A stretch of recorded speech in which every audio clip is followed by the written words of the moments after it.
పరిశుద్ధ లేఖనాల్లో దావీదు అనబడిన ఒక వ్యక్తి జీవితం చాలా ప్రాముఖ్యత వహిస్తుంది. అతని గురించి చాలా విషయాలు రాయబడ్డాయి.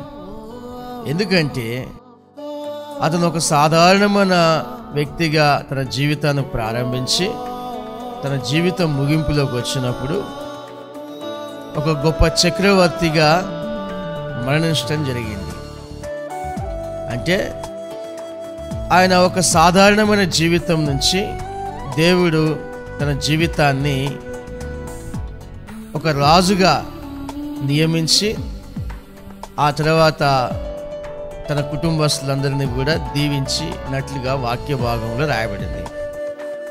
అంటే ఆయన తన హృదయాన్ని దేవునికి ఇల్లుగా ఏర్పాటు చేసుకొని మొట్టమొదటిగా దేవుని ఇల్లు కట్టడానికి ఆయన నిర్ణయం తీసుకున్నాడు. దేవుని మందిరము కట్టించాలన్న ఆలోచన కలిగినప్పుడు ఆయనకు దేవుడు రాజమందిరాన్ని ఇచ్చాడు.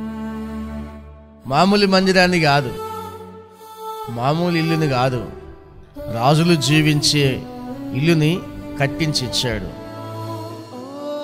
అంటే ఒక మనుష్యుడు దేవుని గురించిన తలంపులు కలిగి ఉంటే, దేవుని గురించి ఏదైనా చేయాలని ఉంటే, దేవుని ఇల్లు కట్టాలి, దేవుని సామ్రాజ్యాన్ని కట్టాలి అనే ఉద్దేశాలు కలిగి ఉన్నప్పుడు దేవుడు ఆ మనిషి ఇల్లు కట్టాలని ఉద్దేశిస్తాడు.